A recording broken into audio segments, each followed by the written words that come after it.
Na sequência, ele ministrará a palavra do Senhor.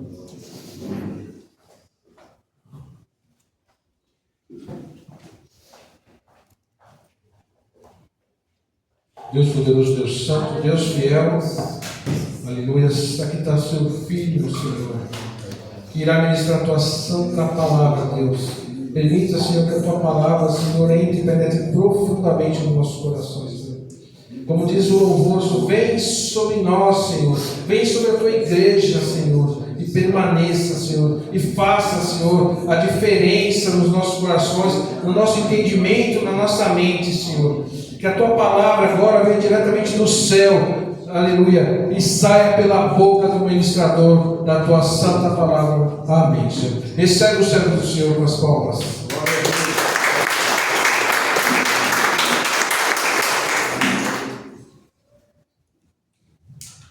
Glória a Deus. Saúde a cada um e a todos pela paz do Senhor Jesus. Amém. Vamos abrir nossas Bíblias aqui, Evangelho segundo escreveu Marcos, capítulo 9, verso 30.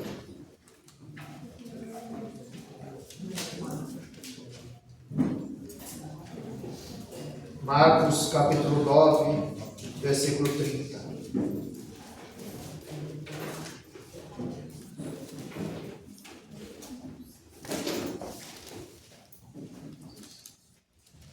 Glória a Deus. Louva a Deus, mais uma oportunidade de estar ministrando a palavra do Deus eterno. Louva a Deus pela vida da minha esposa, da minha filha.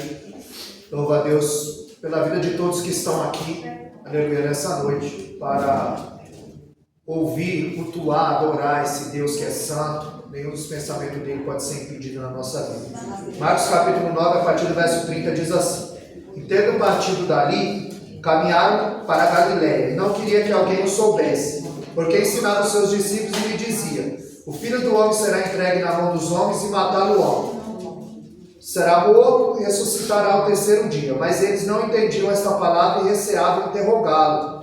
E chegou a Cafarnaum e, entrando em casa, perguntou-lhes: Que estavam vós discutindo pelo caminho? Mas eles calaram-se, porque pelo caminho tinham disputado entre si quem era o maior. Os irmãos botam uma vossa assento. Louvado seja o nome do Senhor. Glória a Deus. Nós estamos aqui diante de um texto onde Jesus dá uma instrução aos seus discípulos. Jesus diz que é para eles irem preparar um lugar para que eles celebrassem a ceia. Deixa mais um pouquinho, por favor. Eles queriam que eles fossem até o cenáculo, preparar um lugar para que eles celebrassem a ceia. E a Bíblia diz que ele estava ensinando os discípulos, porque Jesus passa 3 anos e meio falando com a multidão, ensinando a multidão, operando milagres. Mas hoje nós vamos refletir nos últimos 4 dias, na última semana da vida de Jesus na terra, onde o Verbo se fez carne e habitou entre nós. Ele sendo Deus, ele diminui até um embrião no ventre de uma virgem, para mostrar para mim e para você que é possível, para mostrar para mim e para você que dá para viver uma vida, porque a palavra santo significa separado, dá para viver uma vida separada do pecado, porque o pecado na vida do cristão ele tem que ser acidente. A palavra pecado significa errar o alvo, não pode ser nada premeditado. O cristão ele não trama, ele não anda segundo a sua agenda, ele anda segundo a agenda do céu. Quando nós vemos que Jesus diz para eles irem preparar um lugar para que eles celebrassem a ceia, porque havia chegado a hora. Em João 2,4, Jesus disse: Que tenho eu contigo, mulher, ainda não é chegada a minha hora. Mas em João capítulo 17, verso 1, ele disse: Pai, agora é chegada a minha hora. Glorifica o teu filho para que o teu filho glorifique a ti. Ou seja, tem hora para as coisas acontecerem. Não é no teu tempo, não é no meu tempo. Ele disse que os pensamentos dele são mais altos do que os nossos pensamentos. E os caminhos dele são mais altos do que o nosso caminho. Então, Deus ele tem o melhor para o seu povo, ele tem o melhor para aquele que o busca. É que muitas vezes nós não conseguimos entender como os discípulos andaram 3 anos e meio com ele e não entenderam. E ele está dizendo, olha, o Filho do Homem vai ser entregue na mão dos pecadores, vai ser açoitado, vai sofrer, vai para a cruz, vai morrer, mas no terceiro dia eu estou de volta. Eu vou ressuscitar. Eles não entendiam essa palavra, diz o texto, mas também não o interrogavam. E quando eles iam no caminho do cenáculo, a Bíblia diz que eles iam disputando no caminho quem era o maior. E quando eles chegam no cenáculo, Jesus adentra, e ali eles discutiram quem era o maior. Eles estavam discutindo quem ia lavar o pé um do outro, porque lavar o pé era a função do escravo mais humilde da casa. E por isso que Jesus sempre disse, revestivos de humildade. Considere o outro sempre maior do que você. Jesus pergunta, o que vocês iam discutindo pelo caminho? E eles se calaram. Jesus ele pega uma bacia, uma toalha, ele começa a lavar os pés dos discípulos. Em João 13,15 ele disse, eu vos dei exemplo. Assim como eu lavei o pé de vocês, vocês devem lavar o pé um dos outros. Porque seria um privilégio eles lavarem os pés de Jesus. Mas eles não queriam lavar o pé um dos outros. Porque quem lavasse o pé, ele estava se colocando na condição do menor. Jesus ele trouxe um modo exótico de viver. Ele disse, no meu reino, o maior é o menor. No meu reino a pirâmide está de ponta cabeça, o maior é o que serve. Ele trouxe à tona um modo exótico de viver. Ele está dizendo que descer é subir, o lado de dentro é o lado de fora. Ele está dizendo que o fraco é que é forte, o louco é que é sábio. 1 Coríntios 1,27 a Bíblia diz que Deus escolheu as coisas loucas para confundir as sábias, as que não são para confundir as que são. Talvez alguém olhe para você e não dá nada, mas foi Deus que te escolheu, foi Deus que te chamou. É Deus quem quer te usar, te capacitar, te vocacionar, te treinar, para te enviar. Aleluia, Deus Santo. Jesus está dizendo que um dos símbolos desse reino é a bacia e a toalha. Porque tem muita gente com pedestal na mão e pouca gente com a bacia e a toalha na mão. É muita gente querendo aparecer e pouca gente para servir. Marcos 10,45, ele diz que o Filho do Homem não veio para ser servido, mas para servir e dar sua vida em resgate de muitos. Para isso ele veio, para nos servir, para dar sua vida por nós. Está dizendo que o símbolo desse reino é uma bacia e uma toalha. Tem pouca gente com a bacia e a toalha na mão. Tem muita gente pronto para servir o irmão. Tudo com dificuldade. Jesus, ele vos dá exemplo. E ele está ensinando. Ali no cenáculo, ele pega o pão, parte e diz, comei, esse é o meu corpo que foi partido por vós. Ele pega o cálice, dá e diz, esse é o meu sangue, que será derramado por vós. E o estopim é quando ele ressuscita Lázaro, que estava morto há 4 dias. Porque o sinédrio era composto também por saduceus, por fariseus. E os saduceus, eles não criam em anjo e ressurreição, vida após morte. E quando Jesus ressuscita Lázaro, Lázaro era um milagre na mão de Deus. Quem olhava para Lázaro, viu o que Jesus tinha feito na vida dele e a fé dessa pessoa era elevada. Lázaro, quando ele chegava, ele mudava o ambiente. Muita gente vinha para ver Jesus, mas também queria ver Lázaro, porque Lázaro era um milagre na mão de Jesus. Lázaro ele não fala nada na Bíblia, mas é só ele aparecer que as pessoas já entendem. Nós precisamos ser esse milagre na mão de Jesus. Você precisa ser a Bíblia que eles leem, porque muita gente aí fora não lê a Bíblia, lê a tua vida. Aonde Lázaro chegava, Deus chegava junto, o milagre chegava junto. E as pessoas agora não queriam só matar Jesus, mas também a Lázaro, porque ele também era um milagre na mão do Senhor. Eles já tinham visto que ele tinha ressuscitado a filha de Jairo, 12 anos. Eles tinham visto que ele ressuscitou o filho da viúva de Naim. Mas agora ressuscitar um outro de 4 dias era uma prova irrefutável que ele era o dono da vida. Era uma prova irrefutável que ele estava no controle, que o Verbo se fez carne e habitou entre nós. Aleluia, Deus. E aquela família era um protótipo, porque Maria era adoradora, Marta era servidora e Lázaro era um milagre. Oh, glória. E ali eles decidiram matá-lo. O Sinédrio não podia mais ver Jesus operar, Jesus pregar e a multidão seguir. Porque eles queriam que a multidão o seguisse. Eles queriam obter aquela fama, aquele poder que eles não tinham.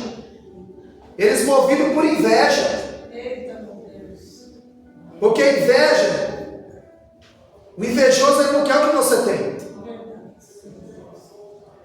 O invejoso não quer que você tenha. O invejoso ele não se alegra com o que ele tem. Ele se entristece pelo que você tem. E eles eram invejosos. Eles queriam que Jesus não operasse, que Jesus não pregasse. Porque em 2 Coríntios 4,4 a Bíblia diz que o Deus desse século cegou o entendimento de muitos, para que não lhes resplandeça a luz do Evangelho. É a palavra. Deus se revela através da palavra. É através da palavra que eu conheço a Deus. Provérbios 15:24 diz que o caminho do justo é para cima, para que se desvie do inferno que está embaixo.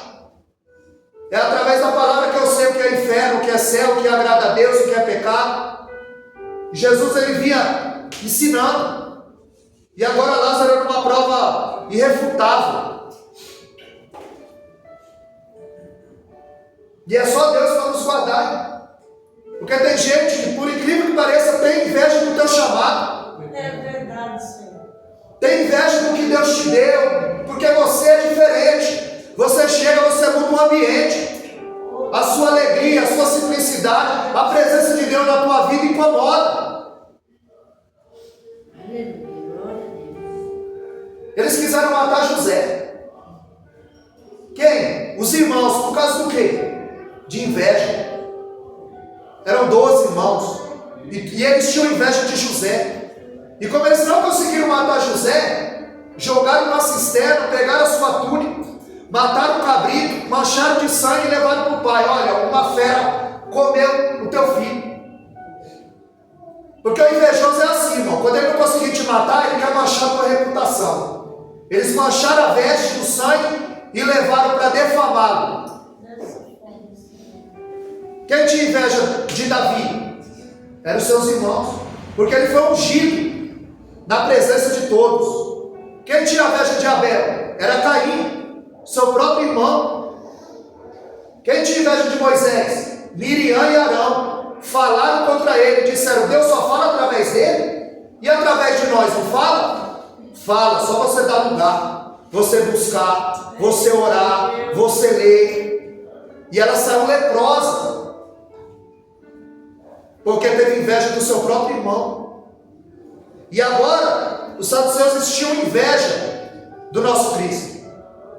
E quando ele celebra a Páscoa, quando ele explica que vai ser entregue na mão dos pecadores, ele sai para Jerusalém, que era extremamente perigoso, porque todos que soubessem onde estava o paradeiro de Jesus era para denunciá-lo, porque o Sinédrio já tinha condenado a sua morte, já tinha encomendado a sua morte, a sentença já estava lavrada.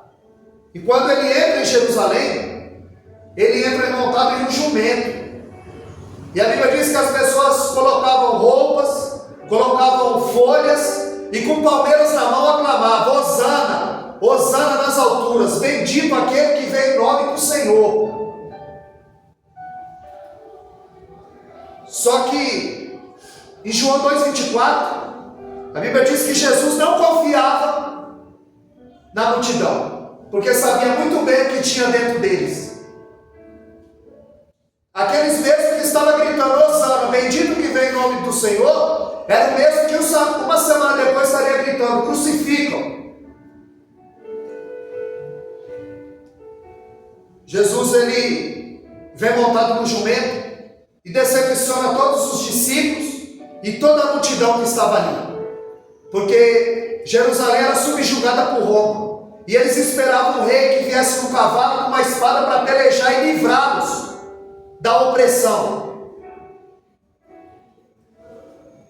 Quando o rei ele ia para a guerra, ele vinha montado em um cavalo. Mas quando ele ia em missão de paz, ele ia montado em um jumento. É por isso que Jesus entrou montado no jumento. Porque ele vinha em missão de paz e ele disse: o meu reino não é daqui. Em Miqueias 2:10, a Bíblia diz: levantai e andai, porque o vosso descanso não é aqui.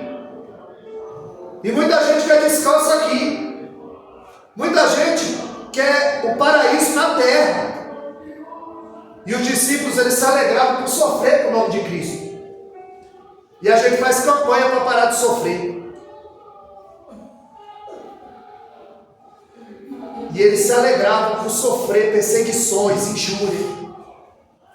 Quando você olha para o que os discípulos passaram, você descobre que você não está na prova, que você tem o livre-arbítrio de adorar o Senhor. Agora, nesse momento, gente está dentro de caverna, escondido, cultuando a Deus, cada um com um pedacinho do versículo. Eles não podem portar a Bíblia. E a gente tem toda essa liberdade e não quer. Oh, glória. Vai lá no culto, irmão. É longe, perto é a praia, perto é o shopping. Oh, glória. Porque para Deus a gente põe muita dificuldade. Mas na hora que a gente se machuca, a gente pensa que Deus é band-aid para a gente correr atrás dele. Verdade. E quando eles se encontram, eles juntam para poder ler o texto. A gente tem toda essa liberdade. Ele veio em missão de paz. Eles achavam que Jesus ia livrá-los da opressão ali. Mas Jesus, ele deixou bem claro que o reino dele não é aqui. Que tem uma cidade preparada, não feita por mão de homens, onde as ruas são de ouro, as praças são de cristais. Lá não haverá mais choro. Apocalipse 7,17, ele vai limpar dos teus olhos toda lágrima. Onde a Bíblia diz que lá não tem sol, e não tem dia, e não tem noite, porque a luz do Cordeiro alumia a cidade. Glória. Glória a Deus, aleluia. Eles pensavam que o reino era de lá, era na terra, que a bem-aventurança seria na terra. Tanto que Tiago e João, eles chegam diante de Jesus e queremos fazer uma petição. No teu reino, permita-nos que nos assentamos uma à direita e outra à esquerda. Jesus disse: sentar à direita ou à esquerda não depende de mim, depende de vocês. Não é porque você faz parte do meu ciclo íntimo que vocês vão ser privilegiados. Porque aqui, Tiago e João, aqui não é por ordem de chegada não, é por ordem de renúncia. Aleluia. Por que tem alguém que ora a noite toda, sobe um monte e não acontece nada? E o outro ora 10 minutos e Deus responde? Renúncia. É renúncia. É negar a própria carne, os prazeres, o próprio eu, para fazer a vontade do Deus eterno. Porque para isso Jesus veio, para fazer a vontade do Pai. Porque se Ele nos desse 1000 chances, nós falharíamos nas 1000. Por isso Ele manda o Filho dele perfeito, sem pecado, sem mágoa. Jesus, Ele pega os 12, vai subir ao Monte das Oliveiras, Getsemane. Quando Ele chega no sopé do monte, Ele chama 3 em particular, Pedro, Tiago e João, e diz: vamos ali comigo. E quando Jesus chega lá, Ele diz só os 3: a minha alma está angustiada até a morte. Você já pensou em ouvir isso da boca do nosso Deus? A minha alma está angustiada até a morte. Ou você acha que é privilégio seu? Só você sofre. Só você tem vontade de sumir. Só você acha que Deus não está te vendo, não está vendo a tua situação, a tua luta. Jesus não conta para todo mundo não. Ele chama só os chegados. Não fica contando teu problema para todo mundo não. Conta para aquele que pode resolver. Ai, suidei, calamanai a sério. Porque o ouvido dele não está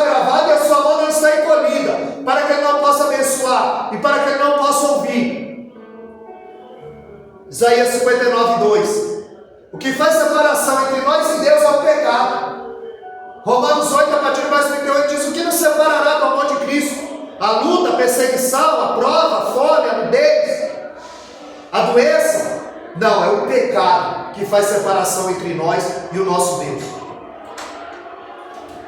Jesus, ele conta para os três: a minha alma está angustiada até a morte. E ele se coloca a um tiro de distância para orar. Você acha que é privilégio seu? O pastor ora por mim. Mãe Érica, ora por mim. Edmilson, ora por mim. Já imaginou Jesus pedindo oração para os seus discípulos? Angustiado. Meu Deus. O ímpio, aquele que não conhece a Deus, para aliviar a sua dor, ele bebe, ele se droga, ele se mata. Mas você não, você entra no teu quarto e toma um chazinho da raiz de Jessé, o seu Deus. A Bíblia diz em Mateus 6,6: entra no teu quarto, fecha a porta, o teu pai que vê em oculto, em secreto. Percebe que ele não vê, que ele não ouve. O texto diz que ele vê. E o salmista disse que antes da palavra chegar na minha língua, o Senhor tudo conhece. Porque antes de você falar, Deus já leu o teu coração. Glória a Deus. Deus conhece a intenção. E ele começa a orar, e a angústia é tão grande que os seus poros se dilatam. E ele começa a transpirar sangue. E ele podia morrer, podia dar um infarto, um miocárdio, um derrame, mas ele tinha uma agenda para cumprir. Para isso ele veio, para que se cumprisse as escrituras. Em Apocalipse 13:8 diz: o cordeiro que foi morto antes da fundação do mundo. Já era o plano de Deus. Ele sabia que o homem ia falhar e que não havia mais esperança. Por isso ele enviou o seu filho. Porque Adão falhou, Noé falhou, Abraão falhou, Moisés falhou, todos falharam. A depressão, a angústia, ela está localizada no labirinto da alma. É por isso que o médico não acha, não tem tratamento. Verdade, Deus. Só a palavra de Deus, Hebreus 4:12, a palavra de Deus é viva, produz vida, é eficaz, causa efeito. Ela é mais penetrante que uma espada de 2 gumes, de 2 fios. Ela é apta para dividir a junta da medula e a alma do espírito. A palavra chega aonde o bisturi do médico não chega. Aleluia, glória a Deus. Jesus ora intensamente. Ele está angustiado. E quando ele volta, enquanto os seus discípulos dormindo, e ele diz: vocês não podem vigiar 1 hora comigo. Tem muita gente precisando de oração, e tem muita gente que está dormindo. Tem muita gente que precisa de intercessão, e tem muita gente que está dormindo. É por isso que quando alguém fala: irmão, ora por fulano, ora por mim, eu falo: vou orar agora. Eu vou orar agora. Porque ele lê o coração. Apocalipse 2:23. E todas as igrejas saberão que ele é o Senhor, que sonda a mente, o coração e esquadrinha os rins. Nós vemos que por 3 vezes Jesus volta a hora. Quando Jesus volta, eles estão dormindo.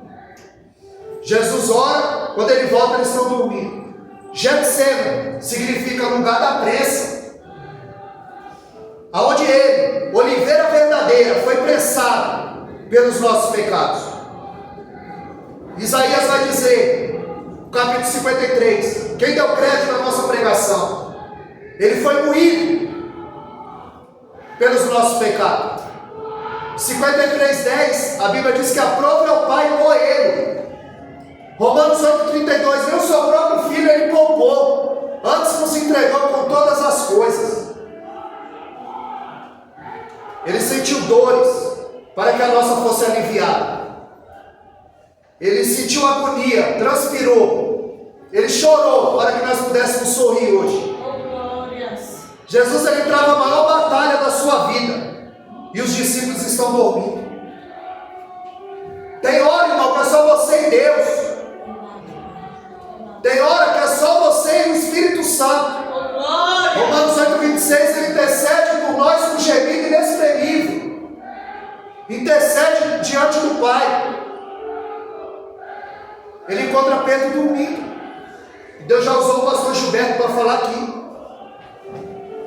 Jesus o chama para orar e encontra ele dormindo. O homem que disse: eu vou contigo até o fim. Eu estou disposto a morrer por vocês. Porque Jesus, quando está dizendo que vai ser entregue na mão dos pecadores, vai sofrer. E ele diz: para onde eu irei, vocês não poderão ir. E ele disse: por quê? Eu estou disposto não só a ir por você, mas como a morrer. Verdade, Deus. Por você. Jesus o acha dormindo. Ele dormiu quando devia orar. Ele falou quando devia escutar. Ele lutou quando devia se entregar. Ele bateu no peito e disse que era um cara que não ia negar, quando ele devia ter se revestido de humildade. Ele negou quando devia confiar. Quando você vê alguém cair, ele não caiu aqui.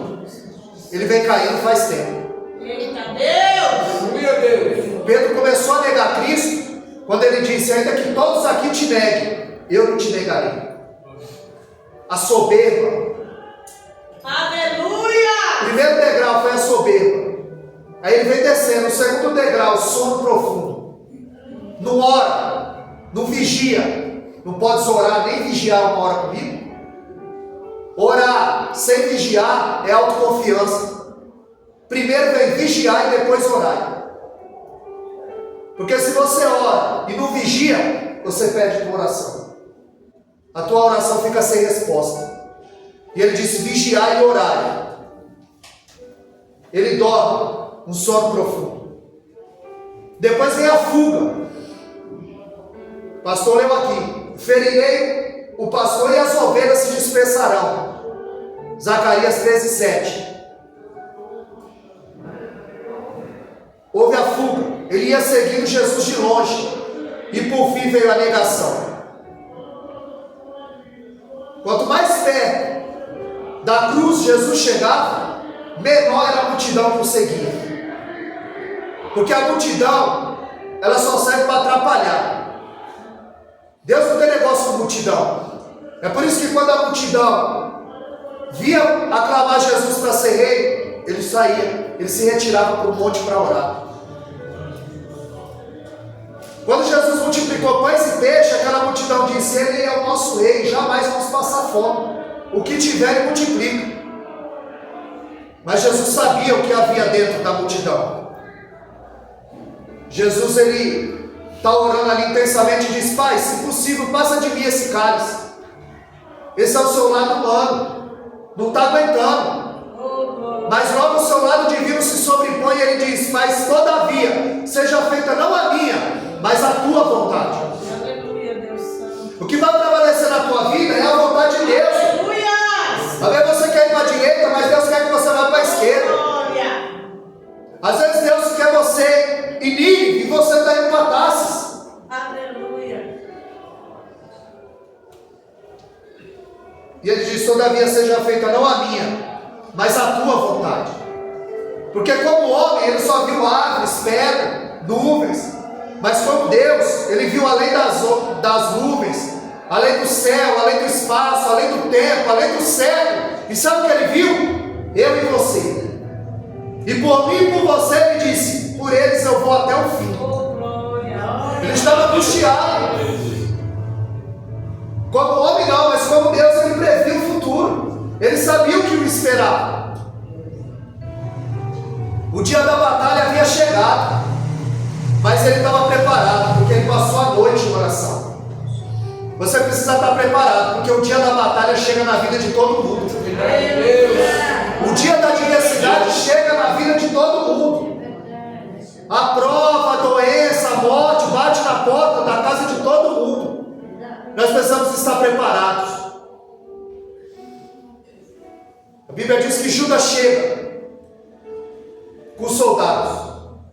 E ele diz: aquele que eu beijar, no grego, é um beijo demorado, é um beijo diamante.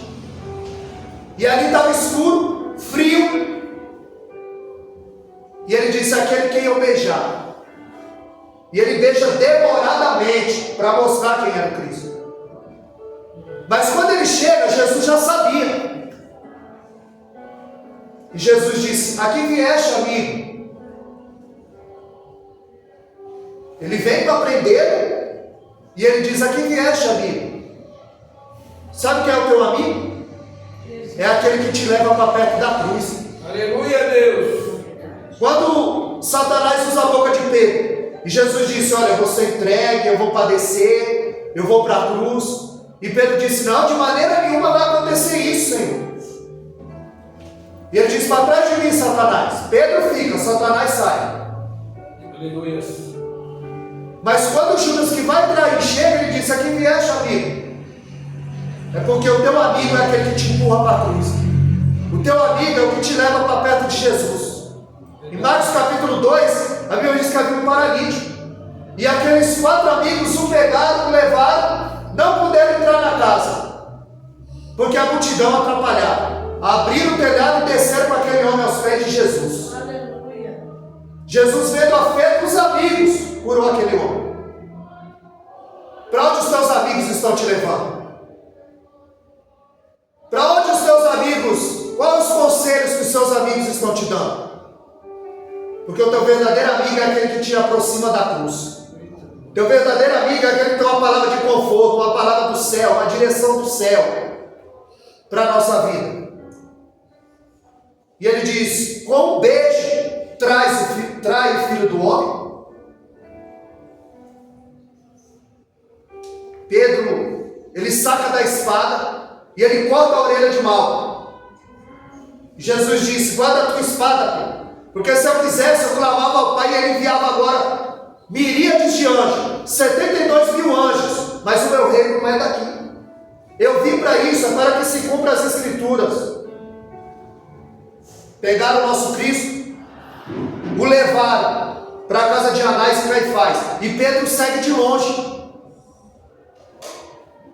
O Pedro, o valente, que sacou a espada, cortou a orelha, que disse que não negaria Cristo, que iria com ele até o fim. Agora Pedro vai seguindo Jesus de longe para ver o que fim ia dar. Estava frio, quando ele para com uma fogueira para se aquecer, uma selva chega e diz: tu é um deles. E ele disse: não, eu não sou, você está enganado, você está me confundindo. O valente, aquele que disse que não negaria, que lá no Getsemane sacou da espada e queria lutar. Depois chega um outro servo e diz: eu vi você com ele no jardim. Tu é um deles, a tua fala te denuncia. E ele disse: eu não conheço esse homem. Tem muita gente negando Jesus, com atos, com palavras. E ele estava dizendo: eu não conheço esse homem. A traição de Pedro doeu mais do que a traição de Judas. Porque Pedro era do ciclo íntimo. Pedro era alguém que Jesus confiava. Jesus curou a sogra de Pedro, andava na casa de Pedro. E Pedro fica estarrecido quando ele nega e o galo canta. Então ele se lembrou das palavras de Jesus, que disse: Pedro, antes que o galo cante, 3 vezes tu me negarás. Quando ele nega a 3ª vez, o galo canta, ele se lembra. E como o pastor disse aqui, ele sai para chorar amargamente. A Bíblia diz que Jesus, quando ele acaba de negar, o galo canta, Jesus o fita com seus olhos na hora que ele nega, ele vê o olhar de Jesus nos constrange. Em Apocalipse 19:12 diz que os olhos dele são como chama de fogo. Ele não está vendo Ele está vendo a alma de Pedro. Ele está vendo no âmago, no íntimo de Pedro. Pedro, naquela fogueira, e alguém está dizendo: a tua fala te denuncia. Agora hoje, pela fala, ninguém sabe quem é cristão e quem não é. É o cristão que fala palavrão, é o cristão mente, é o cristão que fala mal do semelhante. E hoje a gente não sabe mais pela fala, mas a menina disse: a tua fala te denuncia. Tem unção na tua palavra. Deus está nas tuas palavras.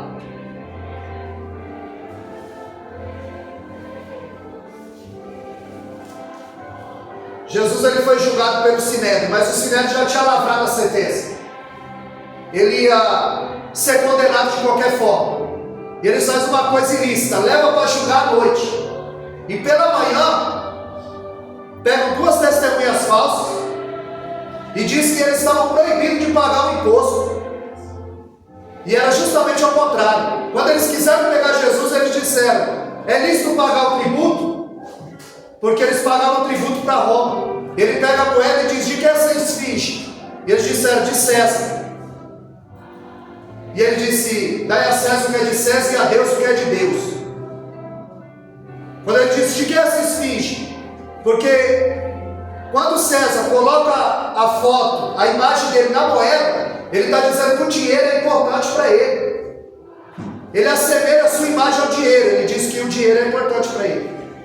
E quando Jesus disse: façamos o homem à nossa imagem e semelhança, Deus estava dizendo que você é importante para ele. Ele estava dizendo que você tem valor, que você não é uma barata, você não é: ah, eu sou uma barata, eu não valo nada. Não, você é sacerdócio real. Você é nação santa, é povo escolhido. Você é alguém que Deus ama. E Deus não morreu com barata porque não vale nada. Deus te chamou. Eles estavam acusando que Jesus estava se proclamando rei e ameaçando César. Ele foi julgado pelo Sinédrio, de cunho religioso, e pelo pretório, de cunho político. E ele foi condenado nas duas esferas. Um dizia que ele não queria que pagasse tributo, e o outro dizia que ele se proclamava rei. E quando o sacerdote pergunta: tu és o rei do judeu? Tu és o filho de Deus? E quando ele declara: tu dizes, eu sou, e o meu reino não é daqui, a Bíblia diz que ele rasga as suas vestes. E ele diz: não precisamos mais de prova. Blasfêmia. E diz que Jesus blasfemou. Então levam até Pilatos.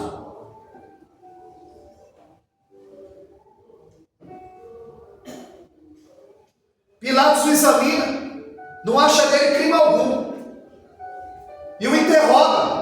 Mas a Bíblia diz em Isaías 53:7: como uma ovelha muda, ele não abriu a sua boca. Então, descobrindo que ele era da Galileia, manda ele para Herodes. Herodes cuidava da jurisdição de Galileia, da Galileia, então manda ele para lá. E a Bíblia diz que Herodes fica alegre, porque ele tinha ouvido falar de Jesus. Ele ficou alegre, ele queria ver um sinal. E ele disse: há muito ouvi falar de você, da sua fama. Porque onde Jesus chegava, a fama dele chegava primeiro. Herodes tinha ouvido falar de Jesus. E o que as pessoas têm ouvido falar de você? O que as pessoas têm ouvido falar de mim? Aonde Jesus ia, a fama dele chegava primeiro. Aonde você for, pode ter certeza que a tua fama vai chegar lá primeiro. Aleluia, Deus Santo. Porque você é a lei, é a Bíblia que o mundo lê. A fama, ele tinha ouvido falar da fama de Jesus e estava ansioso para ver. E se alegrou quando viu Jesus. E qual tem sido a nossa fama? O que alguém tem dito a nosso respeito? A respeito de Jesus falava mentiras. Porque a fama de Salomão chegou lá na Etiópia, voou longe. Quando Eliseu passava, aquela mulher dizia: ali vai o santo homem de de Deus. Quando você tem passado, alguém tem dito isso? Ali vai um santo homem de Deus, ali vai uma santa mulher de Deus. A Bíblia diz que a fama do rei Uzias soprou, Deus soprou o nome, a fama do rei Uzias. Aonde ele ia, a fama dele chegava primeiro.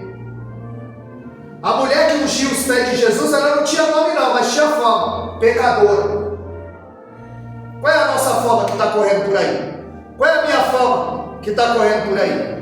Herodes não acha nada, não vê sinal, manda Jesus de volta para Pilatos. Pilatos, por sua vez, sabe que Jesus é inocente, mas ele está preocupado com o carro, com o seu status, com a sua fama, com o dinheiro. E a multidão ensandecida estava querendo que Jesus fosse crucificado. Pilatos, para aplacar a ira da multidão, manda castigar Jesus. Arrancam as suas vestes, isso para o judeu já era a morte, mostrar o seu corpo. Amarram a mão de Jesus, o colocam no cepo, e ali o verdugo, com a zorrague na mão, de 4 tiras. Ali havia vidro, osso de carneiro, ali malha de ferro e chumbo. Cada golpe que ele desferia, havia 12 cortes no corpo de Jesus. No primeiro abre 12 cortes, ainda havia 39 pela frente. Depois da 10ª, ele já estava caído. Muitos morriam durante o flagelo, olhos eram arrancados, porque eles não mediam aonde pegar. Agora a sua orelha, a sua testa, o seu peito, as suas pernas, as suas costas estão dilaceradas, sangrando. Ele querendo aplacar a ira da multidão, manda flagelar Jesus, sabendo que Jesus era inocente. Era para ter soltado Jesus, mas ele manda castigá-lo, achando que ia aplacar a multidão. E uma vez condenado, os soldados o pegam uma coroa de espinho. Os espinhos tinham mais ou menos um dedo. Colocam aquela cruz, aquela coroa de espinho na sua cabeça e bate com um caniço. Aqueles espinhos furam o crânio do nosso Deus e começa a sangrar. Colocam ele numa cela mal cheirosa, vendam os seus olhos, começam a bater, ferindo no rosto e pergunta: profetiza, quem te bateu? Dão socos, pontapés, bofetadas nele. E ele, como uma ovelha muda, não abriu a sua boca. Você é assim? Ou tudo você reclama? Ou a primeira luta que vem você quer desistir? Você acha que Deus não está te vendo, não está te contemplando? E ele, como uma ovelha muda, ele não abriu a sua boca. Eles pegam o nosso Cristo, levam diante de Pilatos. Pilatos está triste. Ele sabe que ele está diante de um inocente.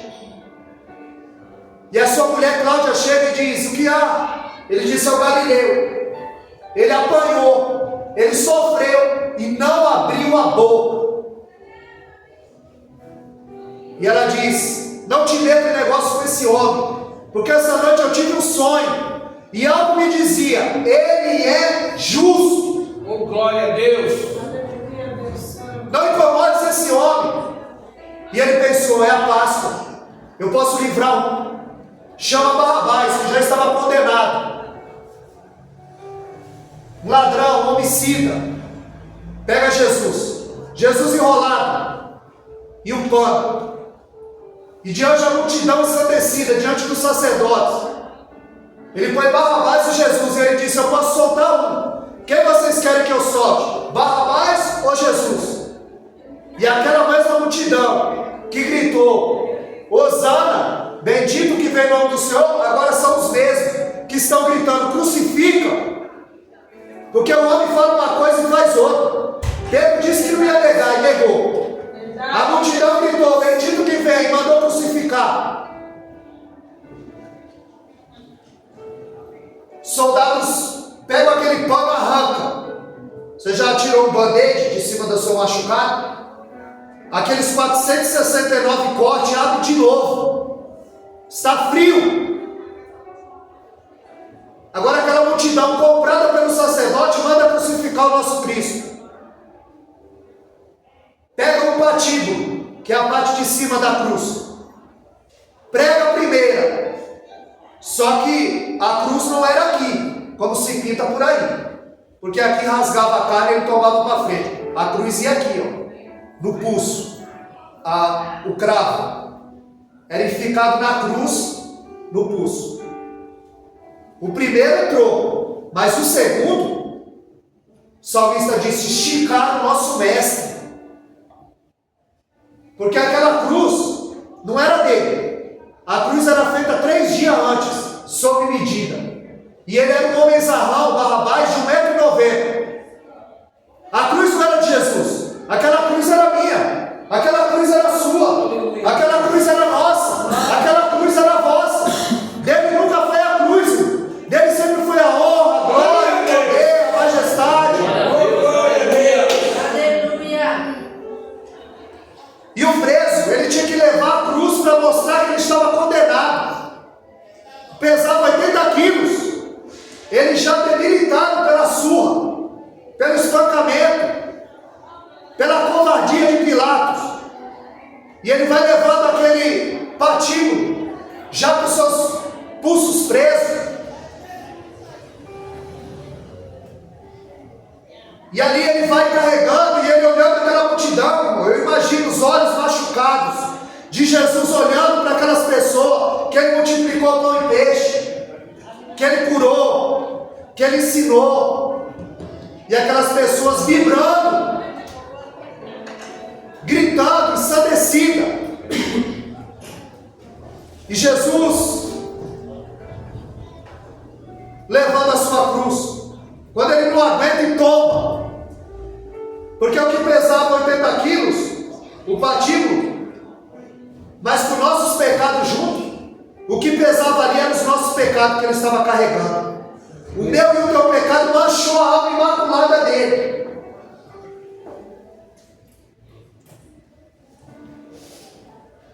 Ele estava debilitado.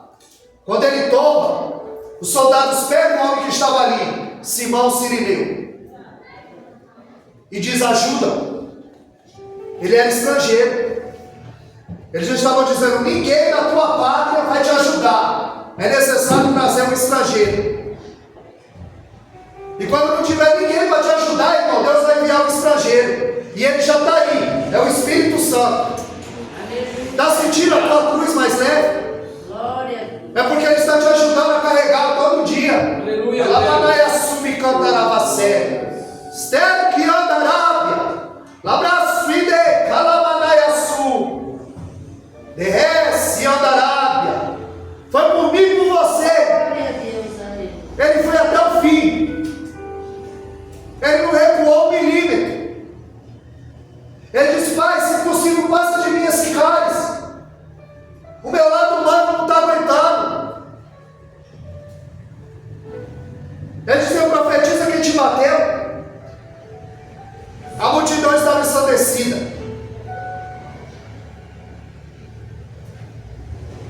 O castigo que estava sobre ele nos trouxe a paz. Pelas suas pisaduras nós somos sarados. Ele levou sobre si as nossas dores e enfermidades. Chorou para que nós sorríssemos. Se entristeceu para que hoje nós nos alegrássemos. Fôssemos felizes. Ele se contorcia de dor. Quando colocaram a cruz no buraco, imagina a dor que Jesus sentiu. Inocente. Porque o meu e o teu pecado manchou a alma dele. Pela primeira vez ele vai se ver separado do Pai. Esse era o cálice. Não era a traição de Judas. Não era a negação de Pedro. Não era a inveja do sacerdote. Não era a indiferença de Pilatos. Não era a voz uníssona do povo gritando: crucificam. Não. É porque por um momento a Santa Trindade ia se separar. Porque Deus não tolera o pecado. Abacuque 1,13 diz que ele é tão puro de olhos que ele não pode ver o pecado. E quando o meu e o teu pecado, o pecado da humanidade caiu sobre ele, quando ele olha para o Pai e vai dar um sorriso, o Pai está de costas. Porque o Pai não pode tolerar o pecado. Ele ama o pecador, mas não tolera o pecado. Aleluia, Jesus. Por um momento ele vai estar separado, ele vai beber o cálice da distância do Pai. A morte está com as mãos sobre ele. Mas a morte não tem força. Porque ele arrancou o aguilhão da morte. E Paulo disse: onde está a morte, o teu aguilhão, a tua força? Porque morrer com cristão, irmão, é lucro. Porque ele sabe para onde ele está indo. Porque ele sabe que ele está preso dentro desse corpo. Mas quando essa tabernáculo terrestre se desfizer, nós temos uma casa preparada por ele. Aleluia. Você fecha o olho aqui e abre o olho lá, irmão. Aleluia. E tem muita gente desapercebida na presença do Deus eterno. Verdade. Adiando. E ele diz que se o ladrão soubesse que hora ele veio roubar, ele fechava a casa, vigiava para que não roubasse. Vigiai e orai, porque não sabeis a hora que o Filho do Homem há de vir. E nós vamos prestar conta da nossa mordomia. A morte está com a mão sobre ele, mas não tem força. Ele disse em João 10,18: eu tenho poder para dar a minha vida e tornar a tomá-la. Ninguém a tira de mim, eu a mesma dou. E ele vai dar uma força para a morte. Porque quando ele olha para o Pai e vê o Pai de costas, ele diz, o Salmo 22, Deus meu e Deus meu, por que me desamparaste? Eloí, Eloí, lama sabachthani, por que me desamparaste? Por um momento ele estava separado do Pai. Ele teve a sensação de abandono. Ele olha para o Pai e o Pai está de costas. Às vezes o Pai olha para você e você está de costas. Você está dando costa para a palavra do Senhor. Você está dando costa para o culto do Senhor. Você está dando as costas para a palavra do Deus eterno. Eu estou dando as costas para a palavra do Deus eterno. Para a presença do Deus eterno. Para o sacrifício que ele fez. Ele sabe que pela primeira vez ele vai estar separado do Pai. A morte está com as mãos sobre ele. Ele está entre dois ladrões. A Bíblia diz em Deuteronômio 21:23 que é maldito todo aquele que for pendurado no madeiro. Eles queriam que a imagem de Jesus fosse que ele era o maldito, quando nós sabemos que ele é o bendito do Pai e o bendito da nossa alma. Gálatas 3:13, o apóstolo Paulo disse: maldito todo aquele que for pendurado no madeiro. Ele sendo santo se fez maldito por nós. Segundo aos Coríntios 8:9, ele sendo rico, se fez pobre, para que por meio dele nós enriquecêssemos. Ele sendo rico, se fez pobre, para que nós enriquecêssemos. Ele prova o seu amor para conosco, e que Cristo morreu ao seu tempo por nós, sendo nós ainda pecadores. A iniciativa é dele, Romanos 5:8. 1 João 4:19, nós o amamos porque ele nos amou primeiro. Em Efésios 1:3, ele vos escolheu, te chamou antes da fundação do mundo. Ele já tinha marcado esse fruto. Eita, glória a Deus! Não estava na tua agenda, mas estava na agenda dele. Aleluia.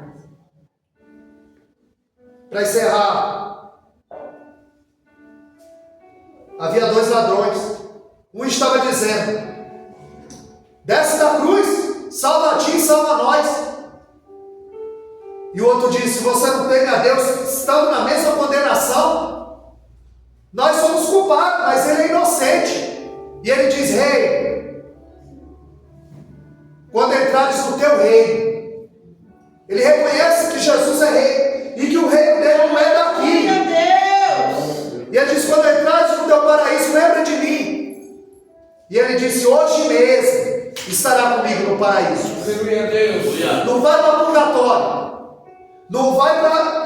É hoje mesmo, irmão. Morreu, segue o juízo. Hebreus 9, 27. A todo homem está determinado uma vida só. Vindo depois disso o juízo.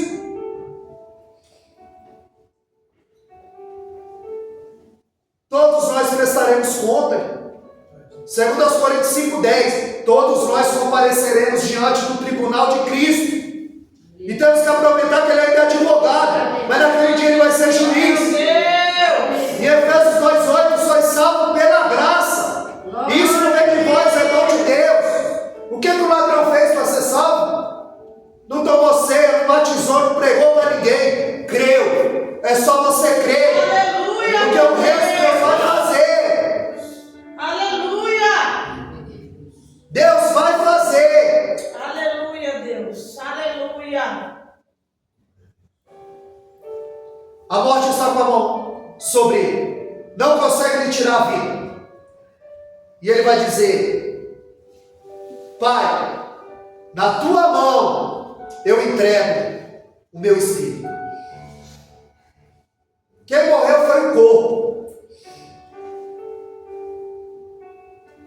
O espírito sempre esteve. No princípio, a terra era sem forma e vazia, e o Espírito de Deus pairava sobre a face da terra. Ele disse: eu vim do Pai e volto para o Pai. Eu saí do Pai e volto para o Pai. Ele só veio mostrar que é possível. E quando ele vai entregar o seu Espírito, ele diz: está consumado. No grego só tem uma conotação, é tetelestai. Está consumado. Quando ele dá o brado, tetelestai, está consumado. Isso era usado quando alguém comprava um imóvel, batia um carimbo e dizia tetelestai. Isso era usado quando se terminava um trabalho, alguém confiado, batia o carimbo e dizia tetelestai. Terminei o trabalho a mim confiado. E quando alguém comprava alguma coisa, bate um carimbo, tetelestai. Agora é seu por direito. Foi isso que ele fez na cruz. Ele terminou o trabalho do Pai confiado. Nós éramos refém do pecado, ele pagou o resgate e nos libertou para que hoje nós tivéssemos livre acesso ao trono do Pai. Para que hoje nós pudéssemos ter a certeza da nossa salvação. Que se eu deitar e dormir e eu não acordar, eu estou com Ele. Mas se eu acordar, Ele está comigo. Aleluia a Deus. Glória a Deus. Aleluia. Ele nos comprou por preço de sangue. É por isso que quando eu quero uma definição para a palavra amor, eu não vou ao dicionário. Eu me volto para o Calvário e eu começo a entender o que é amor. Quando eu olho para o Calvário, eu começo a entender o que é perdão. Eu começo a entender o sacrifício que Ele fez. O tanto que Ele sofreu no nosso lugar. Ele bebeu a nossa água, comeu a nossa comida e morreu no nosso lugar. Não foi a inveja de Pilatos, não foi a inveja do sacerdote, não foi a indiferença de Pilatos, não foi a voz uníssona do povo, não foi a traição de Judas, foi o Pai por amor. Como a Isabeli louvou aqui. Foi o Pai por amor. Ninguém matou Jesus. Ele se entregou. Ele foi para a cruz. E a cruz é o símbolo do cristianismo. Não é a manjedoura onde ele nasceu. Não é a bacia e a toalha, que é o ato de humildade. Não é a pedra de onde ele ressuscitou Lázaro. É a cruz. O sacrifício maior que ele fez por mim e por você. Ele entregou a sua vida. Ele sofreu. Aquela cruz não era dele, era minha, era sua. Era nossa, era vossa. Aleluia. E hoje nós temos acesso ao trono do Pai. Glória. Pelo sacrifício que Ele fez. Amém, amados? Que Amém. Deus possa, a cada dia mais, abrir os nossos olhos espirituais e as nossas mentes, para que nós possamos entender o querer do Senhor. Amém. Nós possamos falar do seu amor. Nós possamos ser o testemunho vivo na terra. E tem alguém aqui que quer receber esse Jesus na sua vida como único e suficiente Salvador, tomar posse da sua salvação, porque muitos aí fora estão desapercebidos, os dias são maus, e se nós não anunciar que Jesus está voltando, o terremoto anuncia, a guerra anuncia, os maremotos anunciam, Jesus está voltando, já são os últimos dias na terra. Tiago 5,9, a Bíblia diz que o juiz está às portas. Talvez essa seja a última geração. Há 2000 anos atrás, Paulo já escrevia em 1 Tessalonicenses 4,16. Primeiro nós, os vivos, seremos arrebatados. Jesus vai voltar. Mas antes disso, a igreja vai ser arrebatada. E muitos vão perguntar, cadê aquele povo barulhento? Cadê aquela igreja? Vão procurar e não vão achar. E vão pedir a morte. E a morte fugirá deles, conforme Apocalipse 9,6. Porque está havendo um tempo de tribulação. E não é mais tempo para brincar. Amém? Que Deus conceda outra oportunidade a cada um. E essa eu agradeço a oportunidade e as palmas nós agradecemos.